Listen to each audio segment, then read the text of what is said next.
کرتے ہیں۔ اس میں بھی میں ایک چھوٹی سی بات، ہمارے یہ سائیکی بن گئی ہے، میں خود کئی لوگوں کو بتا دو 1.5 گھنٹہ کھپ کے ان کو جب سمجھاتا ہوں سمجھ آ جاتے چپ کر کے اٹھ جاتے، تو مجھے ساتھ والے کہتے ہیں انہوں تسی دس دے بھی ہے جن چمڑے نے روپیہ 10,000 دے کے جاتے تھے۔ بالکل سے بہت شکریہ آپ کا، تھینک یو ویری مچ چاروں مہمانوں کا۔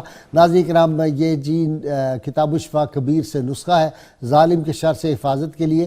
جو کوئی کسی ظالم یا حاسد سے ڈرتا ہو، اللہ تعالیٰ کا اسم پاک یا مذل ہو 75 مرتبہ 75 بار پڑھ کر سجدہ میں سر رکھ کر ظالم کا نام لے اور اس کے شر سے امان کے لیے اللہ تعالیٰ کی بارگاہ میں یوں التجا کرے، یا الہ العالمین مجھے فلاں ظالم یا حاسد کے شر سے محفوظ رکھ، اللہ کریم امان عطا فرمائے گا اور اپنی حفاظت میں رکھے گا۔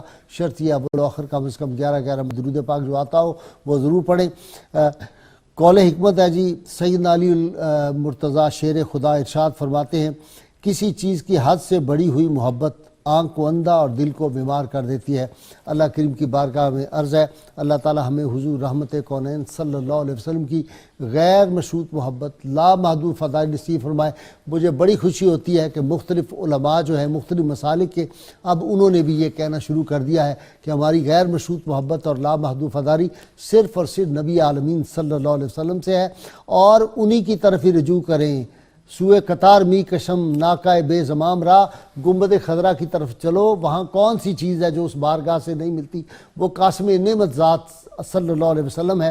یہ ادھر ادھر 2 نمبر بابوں کے پیچھے شم کرنے والوں کے پیچھے مت جاؤ، اللہ اور اللہ کے رسول کی طرف اپنا دھیان کرو، نعرے کے لیے تیار ہو جائیے۔ پاکستان کا مطلب کیا؟ لا الہ الا اللہ محمد رسول صلی اللہ علیہ وآلہ وسلم۔